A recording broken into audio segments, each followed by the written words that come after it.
अच्छे होंगे और सेल्फ स्टडी भी कर रहे होंगे, बट सेल्फ स्टडी के साथ साथ जो आपके लिए ऑनलाइन नए नए कॉन्सेप्ट दिखाए जा रहे हैं तो उसको भी पढ़ते रहा करिए, क्योंकि उस पे क्या होता है जनरली हम लोग नई नई चीजों के बारे में लगातार जो है वो सीखते रहते हैं, और जितना ज्यादा हम लोग नई चीजों से जुड़ते हैं उतना ही ज्यादा हमारे माइंड में जितनी भी क्लैरिटीज होती है, जो डाउट्स होते हैं वो धीरे धीरे करके क्या होने लगते हैं, आपके माइंड से खत्म होने लगते हैं। तो आज हम लोग बढ़ते हैं अपने नेक्स्ट टॉपिक्स की तरफ जो हमारा रिलेट करता है क्लास 11 से, और ये आपका टॉपिक है मैक्रो इकोनॉमिक का, जिसमें आज हम पढ़ने वाले हैं किसके बारे में, इलास्टिसिटी ऑफ सप्लाई के बारे में।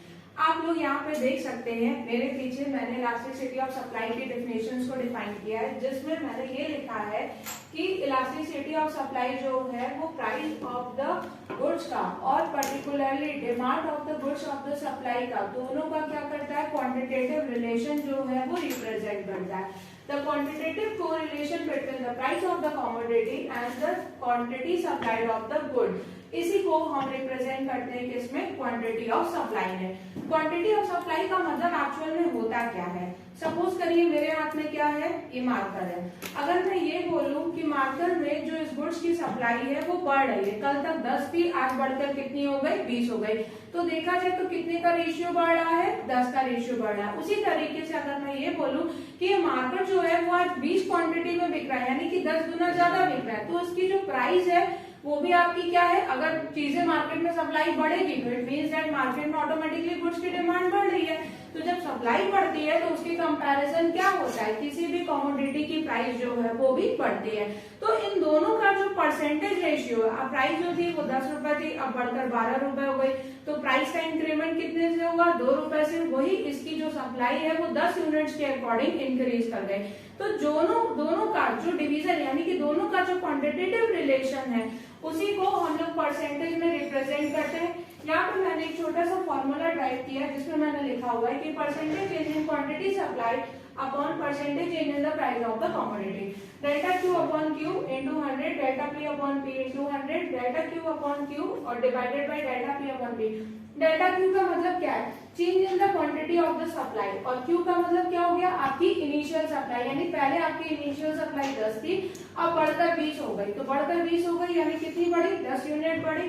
तो 10 यूनिट बढ़ने में क्या हुआ कि आपकी चेंज इन क्वांटिटी जो है वो 10 के रेशियो से बढ़ गई। उसी तरीके से जो ये मार्कर का प्राइस का मैंने एग्जांपल दिया था कि ये 10 रुपए था, अब बढ़कर 12 रुपए हो गया, तो 2 रुपए के हिसाब से इंक्रीमेंट हो गया, तो डेल्टा पी में आपका 2 हो जाएगा और पी में क्या हो जाएगा, आपकी इनिशियल प्राइस को हम लोग डिटरमाइन करेंगे। तो जब हम लोग इस तरीके से कैलकुलेट करते हैं तो इलास्टिसिटी ऑफ सप्लाई जो है वो पूरी तरीके से डिटरमाइन किया जाता है। ये एक छोटा सा कॉन्सेप्ट था जो रिलेट करता है किससे, इलास्टिसिटी ऑफ सप्लाई से। सप्लाई को समझने के लिए आज हम लोग इलास्टिसिटी ऑफ सप्लाई के बाद जो इलास्टिसिटी ऑफ सप्लाई के जो नेक्स्ट टाइप्स है उनके बारे में पढ़ने वाले। तो इलास्टिसिटी ऑफ सप्लाई का जो पहला टाइप है वो आपका यहाँ पे लिखा हुआ है परफेक्टली इलास्टिक सप्लाई। तो परफेक्टली इलास्टिक सप्लाई की अगर मैं बात करूँ तो परफेक्टली इलास्टिक सप्लाई एक ऐसा केस होता है जहाँ पे अगर प्रोडक्ट की प्राइस में हल्का सा भी चेंज देखा जाता है, तो प्रोडक्ट की प्राइस में अगर हल्का सा भी चेंज हो और उसकी डिमांड जो है वो इतनी ज्यादा बढ़ जाए जिसको हम लोग पूरी तरीके से डिटरमाइन नहीं कर सकते, इट मींस दैट अगर मान लो कि प्राइस में हल्का सा भी चेंज आता है तो लोगों की जो डिमांड्स होती है गुड्स को लेकर वो भी पूरी तरीके से बढ़ती है। तो जब डिमांड बढ़ती है तो सप्लाई भी क्या होगी, जो भी कंपनी उस गुड्स का प्रोडक्शन कर रही है उसकी सप्लाई भी बढ़ती जाएगी। तो एक ऐसा केस जहाँ पे अगर प्राइस में आपको हल्का सा भी चेंज दिखे और उस केस में जो मैन्युफैक्चर के द्वारा सप्लाई है वो इतनी बढ़ जाती है जिसको हम लोग पूरी तरीके से मेजर नहीं कर सकते, इट मींस दैट उस केस को हम रिप्रेजेंट करते हैं किसमें, इनफाइनाइट में। उसी केस को हम रिप्रेजेंट करते हैं किसमें, परफेक्टली इलास्टिक सप्लाई में। परफेक्टली इलास्टिक सप्लाई में मैंने यहाँ पे इसकी डेफिनेशन में भी रिप्रेजेंट किया है कि अगर किसी गुड्स की जो सप्लाई है वो पूरी तरीके से जीरो हो और अगर उसकी प्राइस में हल्का सा भी इंक्रीमेंट देखा जाता है तो उस केस में जो उसकी सप्लाई होती है वो क्या होती है, इनफाइनाइट हो जाती है। तो उस केस को हम लोग परफेक्टली इलास्टिक सप्लाई बोलते हैं। आज हम लोग इसको टेबल से भी रिप्रेजेंट करेंगे। सपोज करिए किसी गुड का दाम 9 रुपए से बढ़कर कितना हो गया, 9.99 हो गया, तो इस गुड की सप्लाई पहले क्या थी, 100 थी, अब बढ़कर वो क्या हो गई, पूरी तरीके से इनफाइनाइट हो गई। इनफाइनाइट का मतलब वो क्या, कि गुड्स की सप्लाई इतनी ज्यादा बढ़ गई जिसको हम लोग पूरी तरीके से डिटरमाइन नहीं कर सकते।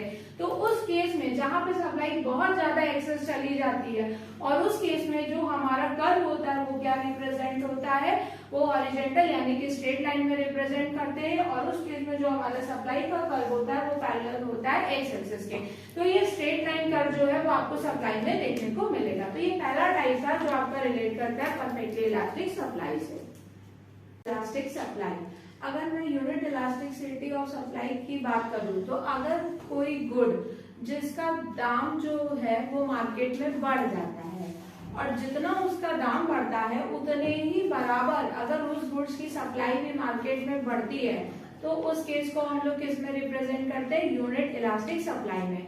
यहाँ पे आप लोग डेफिनेशन देख सकते हैं, मैंने यहाँ पे रिप्रेजेंट किया हुआ है, जो मैंने बोला उसी चीज को मैंने यहाँ पे डेफिनेशन में रिप्रेजेंट किया हुआ है कि अगर आपका अमाउंट जो है वो सप्लाई का वो पूरी तरीके से बराबर हो किसके, प्राइस के, तो उस केस को हम लोग क्या बोलते हैं, इलास्टिसिटी ऑफ सप्लाई। सपोज करो मेरे हाथ में आपने क्या देखा, 3 तरीके के मार्कर देखे, ठीक है, 3 तरीके क्या, ये एक ही मार्कर है जो कि यहाँ पे 3 मार्कर मैंने एक ही तरीके का पकड़ा हुआ है। तो जब मैं यहाँ पर आपको इसके बारे में बता रही हूँ तो मेरा यहाँ पर ये कॉन्सेप्ट बताने का एक्चुअल में फंडा क्या है, मेरा कॉन्सेप्ट ये है बताने का कि अगर मान लो सपोज करो मार्केट में इस मार्कर का दाम जो है वो 10 रुपए से आपका बढ़कर 20 रुपए हो जाता है, तो यानी अगर हम देखें तो इसके प्राइस में कितना इंक्रीमेंट हुआ, 10 रुपए का। उसी तरीके से अगर यहाँ पर जो मार्केट में किसी गुड्स की सप्लाई है वो क्या हो जाती है, वो 100 से बढ़कर 120 यूनिट तक इंक्रीज कर जाती है। तो इसका मतलब क्या हुआ, यहाँ पे आप लोग टेबल में भी देख सकते हैं कि यहाँ पे किसी भी गुड का दाम ले लीजिए जिसकी सप्लाई 10 से 20 हो गई, यानी 10 रुपए का इंक्रीमेंट हुआ।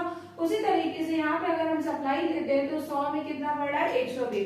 तो यहाँ पे जो इंक्रीमेंट है वो आपका दोनों तरफ में देखा जा रहा है और दोनों तरफ में बराबर में देखा जा रहा है। तो इस केस को हम लोग किस पे रिप्रेजेंट करते हैं, यूनिट इलास्टिसिटी ऑफ सप्लाई में। अब यहाँ पे यूनिट इलास्टिसिटी ऑफ सप्लाई में आप लोग देख सकते हैं प्राइस ऑफ सप्लाई का कॉन्सेप्ट है। अगर प्राइस 10 से बढ़कर कितनी हो गई, 20 हो गई, तो किसी गुड्स की सप्लाई क्या हो गई, 100 से बढ़कर 120 हो गई। तो उस केस में जो हमारा सप्लाई कर्व है वो अपवर्ड की तरफ मूव करता है और इलास्टिसिटी इज इक्वल्स टू 1 का जो केस है यहाँ पे रिप्रेजेंटेटिविटी ऑफ सप्लाई में, जो कि ग्रेटर देन होता है किसके, 1 के। अब जो हमारा नेक्स्ट टाइप है इलास्टिसिटी ऑफ सप्लाई का, वो यहाँ पे क्या है, अभी तक हमने ग्रेटर देन का केस पढ़ा, अब हम लोग कौन सा केस पढ़ेंगे, इलास्टिसिटी ऑफ सप्लाई में लेस देन का। यहाँ पे आप लोग देख सकते हैं, यहाँ पे मैंने केस को डिटरमाइन करने के लिए पूरी तरीके से हेडलाइन रिप्रेजेंट की है जिसमें मैंने लिखा हुआ है कि relatively less elasticity of supply.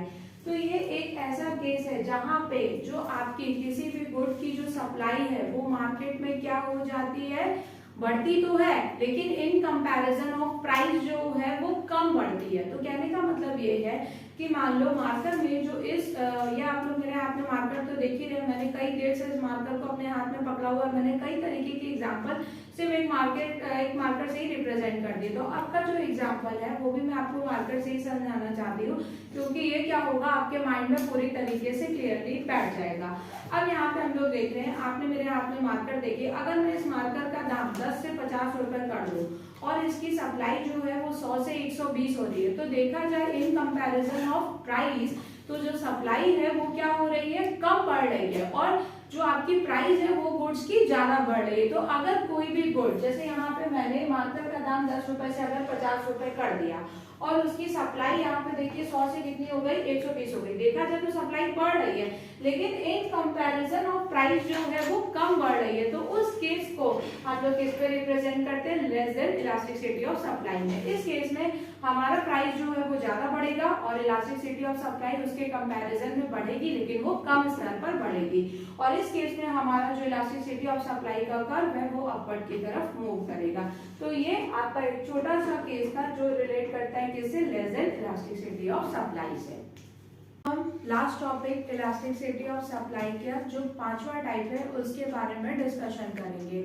जो हमारा 5th टाइप है इलास्टिसिटी ऑफ सप्लाई का, वो यहाँ पे लिखा हुआ है परफेक्टली इन इलास्टिक सप्लाई का केस। इलास्टिक का केस आपने पढ़ा जहाँ पे जो गुड्स है उसकी सप्लाई क्या हो जाती है, इनफाइनाइट हो जाती है। अब हम पढ़ते हैं इन इलास्टिसिटी ऑफ सप्लाई का case. In elasticity of supply में क्या होता है कि किसी कोई भी गुड हो उसका दाम अगर मार्केट में बढ़ता है तो उसकी सप्लाई हमेशा उतनी ही है, वो उस पर कोई इफेक्ट नहीं पड़ता है।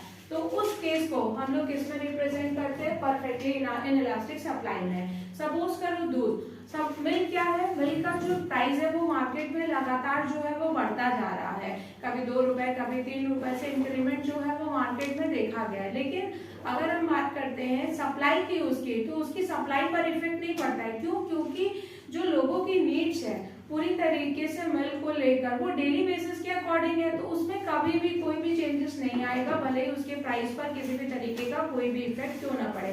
तो इस केस को हम लोग किसमें रिप्रेजेंट करते हैं? परफेक्टली इनइलास्टिसिटी ऑफ सप्लाई में। परफेक्टली इनइलास्टिसिटी ऑफ सप्लाई में जो सप्लाई का कर्व है वो एकदम सीधा जाता है और यहाँ पे हमारी सप्लाई जो है वो एकदम ऐसी ही रहती है, इट मींस दैट कांस्टेंट रहती है। तो इस केस में ना सप्लाई बढ़ रही है ना घट रही है, तो इस केस में जो आपका इलास्टिसिटी ऑफ सप्लाई है वो क्या रिप्रेजेंट करेगा? 0 में।